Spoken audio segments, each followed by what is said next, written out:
This is episode 244 of That Shakespeare Life. Merry Christmas! I hope you are enjoying a wonderful holiday season this year. I know I am excited about all of the cold weather and the trees and the ribbons and everything, and I hope your life is filled with joy and celebration this year. If you would like a little Shakespeare in your Christmas celebrations, you can join me for a Tudor Christmas party inside the detailed show notes for this week's episode. The detailed show notes are where I put all of the bonus history tidbits that don't quite fit onto the audio of our show. This includes things like links to Tudor music, woodcuts, and paintings of Father Christmas, the Lords of Misrule, and other fun Christmas history celebratory items that I pack into the detailed show notes. Detailed show notes are available for patrons that support our show at $5 a month or higher. You can access these details immediately right from the show notes of our episode at cassidycash.com/episode 244. Or you can stay tuned after the episode for even more details. But you can jump right over there right now for even more Christmas fun. Hi, I'm Nini Mikhaila, historical costumier, tailor, and author of The Tudor Tailor, Reconstructing 16th Century Dress. Another great method for studying the history of William Shakespeare includes listening to this. It's That Shakespeare Life with my friend Cassidy Cash.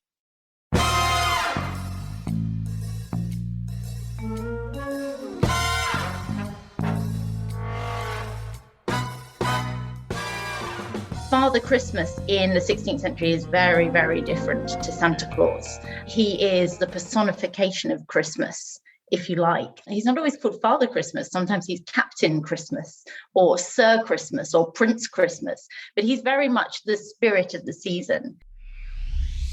Welcome to That Shakespeare Life with Cassidy Cash. Cassidy believes that if you desire to successfully learn or perform Shakespeare's plays, then understanding the real life and history of William Shakespeare himself is a must. That Shakespeare Life is the podcast that helps you go beyond the curtain of some of Shakespeare's most iconic works and explore the world of early modern England as Shakespeare would have lived it, learning from the writers, historians, and performers who know it best. And now, here's Cassidy. It's Christmas time again this year, and our thoughts are full of sugar plums, candy canes, and hopefully some beautiful winter snow. Growing up, children of the 20th to 21st century are very familiar with the concept of Father Christmas, or Santa Claus, as he's become known today, who brought gifts to good children each Christmas Eve. For William Shakespeare, however, the characters and particularly the understanding of Father Christmas would have been quite different. You see, William Shakespeare didn't have Santa Claus the way we think of him today, and there was one Christmas carol from the mid-15th century that described a Sir Christmas that traveled around announcing the birth of Christ and offering drinks to passersby. There's another record from the mid-15th century that describes a traditional Christmas battle between Christmas and Lent, during which a parade of the months of the year culminates in the presentation of the King of Christmas riding a horse decorated with tinfoil. These 15th century images of Christmas and the personification of the season come well before Shakespeare's lifetime, and the strict idea we know today as Father Christmas would not show up until after the Restoration in the mid-17th century. So what did England, and by proxy Shakespeare, do to celebrate the Christmas holidays? Did Shakespeare have a Father Christmas? Here today to help us understand the holiday spirit and the role of characters like Father Christmas and St. Nicholas during Shakespeare's lifetime is our guest and historian, Elizabeth Norton. Dr. Elizabeth Norton is a British historian specializing in the Queens of England and the Tudor period. She has degrees from the University of Cambridge and Oxford, as well as a PhD from King's College London, where she has taught history. She's the author of 12 nonfiction books, including the critically acclaimed The Lives of Tudor Women. She regularly appears on television as an expert. Recently, she acted as historical advisor and featured contributor on the BBC's The Boleyns: A Scandalous Family. Before we talk with our guest today, I want to very quickly tell you about a new offering we have available for our patrons. We now have Experienced Shakespeare activity kits available on Patreon. These kits are like science labs for Shakespeare history. They're designed to take a piece of the history you learn about here on our show and let you try it out for yourself, with kits like how to make iron gall ink, or how to make Tudor soap balls, and how to play card games like Maw or Naughty that gets mentioned in Shakespeare's plays. All of these kits are designed to be completed with supplies you may already have at home or can easily purchase at your market or store. We cover these kinds of activities in our DIY history series on YouTube, and you get the printable activity supply lists and step-by-step instructions by being a patron at the DIY history level. The Experience Shakespeare history level on our Patreon page is designed specifically for educators. And what that means is if you're wanting to bring the podcast and hands-on lesson plan ideas into your classroom, then along with the supply list and step-by-step instructions you get from DIY history, Experience Shakespeare gives you printable worksheets, classroom activity ideas, and a bonus detailed history guide that identifies which of Shakespeare's plays coordinate with the activity, as well as relevant links to episodes of our show, so you can listen to experts explain the history while you're trying it out. You can access all 12 of our Experience Shakespeare kits, including one of our most popular about how to make apple wassail, a traditional Christmastime drink from Shakespeare's lifetime, by becoming a patron of our show at the Experience Shakespeare level on Patreon. Check out this and all of our Patreon options at patreon.com/thatshakespearelife. Now, on with the show. Hello, Elizabeth. Welcome to the show. Hello. Thank you very much for inviting me on. Was there a Santa Claus for Shakespeare's England? Yes and no, really. There are two figures active, if you like, in the 16th century who are the antecedents of Santa Claus as we know him today, but they're completely separate and very, very different to how we imagine Santa Claus. Did Shakespeare grow up with like a Father Christmas during the holidays, or was this figure mainly a product of the Restoration taking place after Shakespeare had died? So he would probably be familiar with the concept of Father Christmas, but Father Christmas is, today, Santa Claus and Father Christmas are synonymous, and it's used interchangeably in England. But Father Christmas in the 16th century is very, very different to Santa Claus. He is the personification of Christmas, if you like. He's not always called Father Christmas. Sometimes he's Captain Christmas or Sir Christmas or Prince Christmas. But he's very much the spirit of the season. And he is quite riotous, so sort of hard drinking, partying. He, in fact, has a club, which he uses in some of the mumming plays, which are common in the period. So Shakespeare most likely will have heard of Father Christmas or one of his alter egos, Captain Christmas or Sir Christmas. He's not the jolly white-bearded fat man that we know today bringing presents to children, but he is obviously associated with the Christmas season. And so that's one of the two figures that was the antecedent to Santa Claus. But what is the second one?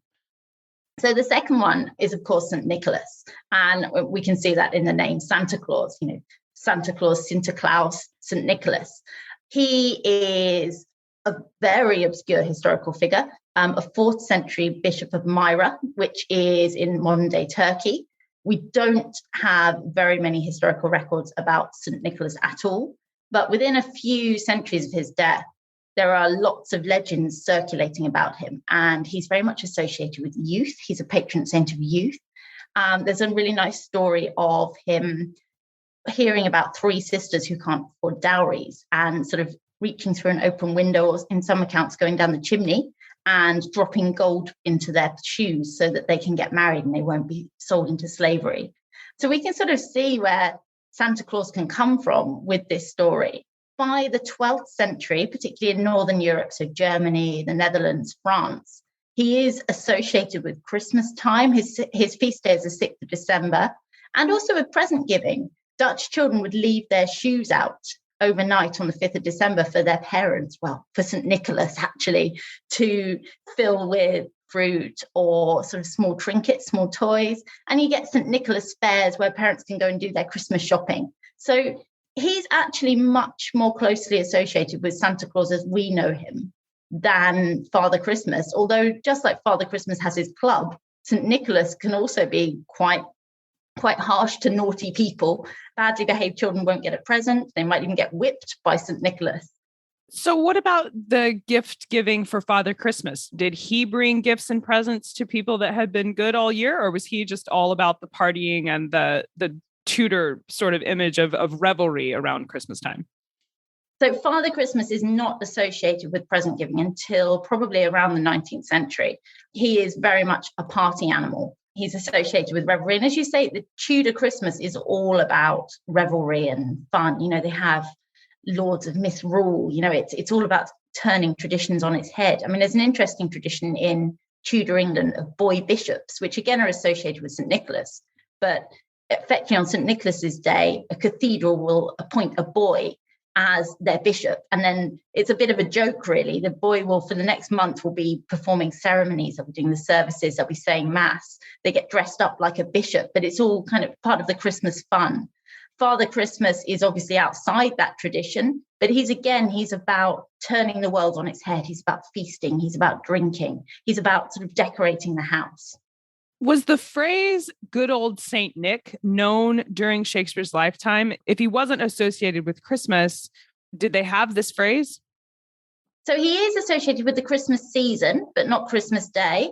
I have never heard anyone say in the Tudor period, good old Saint Nick. And actually by Shakespeare's time, he's slightly persona non grata because we've been through the Reformation. England is a Protestant country and they don't like the saints. So there are attempts made on the continent to ban Santa Claus, St. Nicholas. Martin Luther talks about presents coming perhaps from the Christ child instead of St. Nicholas. And actually, this is much more positively received by Protestants. So you start to get a shift with presents on Christmas Eve and they come from the Christ child and not St. Nicholas. So there's definitely an attempt to sort of ban him or at least sort of hinder his celebration. And we can see this in the sort of mid-16th century. There's a nice account that I've come across in Queen Mary's reign of a woman being very po-faced about her neighbour's child coming around pretending to be St. Nicholas, and she won't let him in.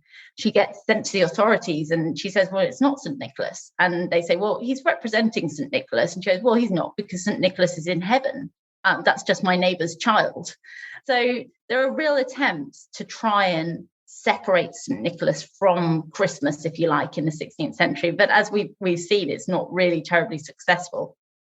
Well, I would think not, since we carried that on to today. It was someone dropped that ball somewhere for sure.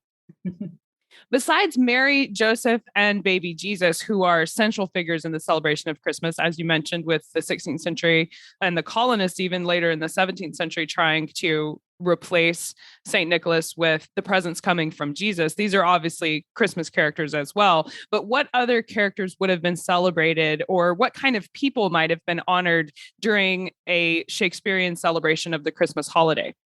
So again, it's all about good fun. So we have the boy bishops. Henry VIII tries to abolish them. They come back under Mary I, but you get lords of misrule who are appointed in noble or royal households, and they're effectively placed in, at least in theory, placed in charge of the household. And, they're given money to celebrate the season, and they do all sorts of, sort of jokes and parties and things like that. So they're really important to the season because it's really about celebration, and Christmas is very much a season rather than a day in the Tudor period and in Shakespeare's period. It starts at the beginning of the month or even in November on St. Martin's Day and goes all the way through to Twelfth Night.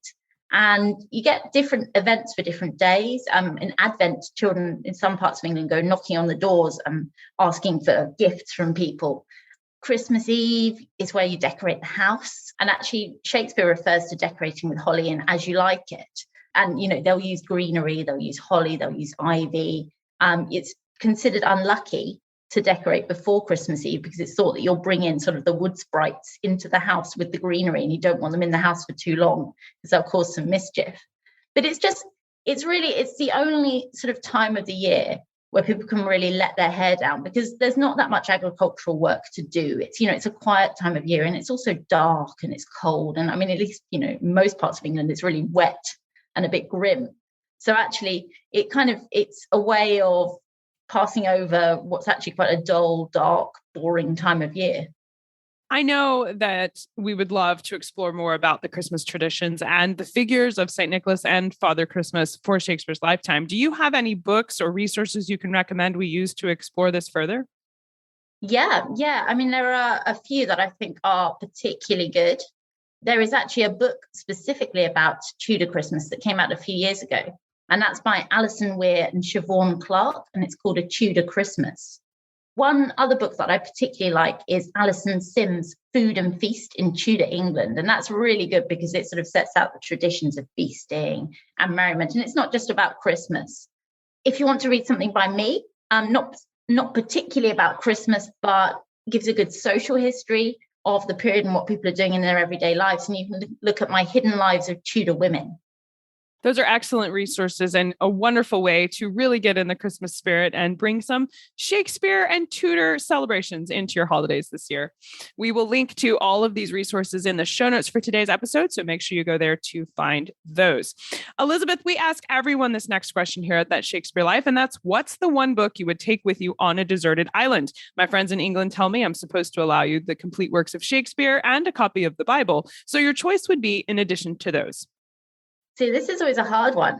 I mean, I don't get much time to read for pleasure, although I think on a desert island, I would find the time. So I would take the Gormenghast trilogy by Mervyn Peake, which is fairly little known, I think, today.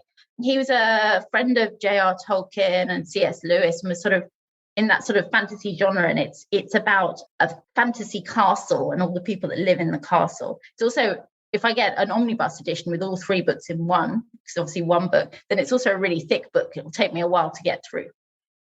That sounds like you'd be well set up on your deserted island with that selection for sure. So what's next for you? What are you working on now that you're excited about? So I've got lots going on. I've just released a Tudor jigsaw puzzle, which is very exciting. Oh, fantastic. And that's called The World of the Tudors. It's the first time that I've been involved in a jigsaw. I've got some tours coming up, which are really, really exciting because actually, with the pandemic, it's been a long time, really. And, I'm starting to think about my next book. So you sort of watch this space a bit with that. Absolutely. And we'll put links in the show notes where you can watch for Elizabeth Norton's next book to be available. And if it is just as good as the ones that we've talked about today, I know you will love it. So make sure you check there to follow along with that. Elizabeth Norton, thank you so much for being here today and taking us through the history of what Shakespeare's Christmas would have been like. I hope that you enjoy your Christmas this year. And thank you again for being here this week. Thank you very much for inviting me, and Merry Christmas. If you enjoyed our show today, make sure you leave us a comment and a rating on your favorite podcast platform. Every rating and review helps our show reach more Shakespeareans.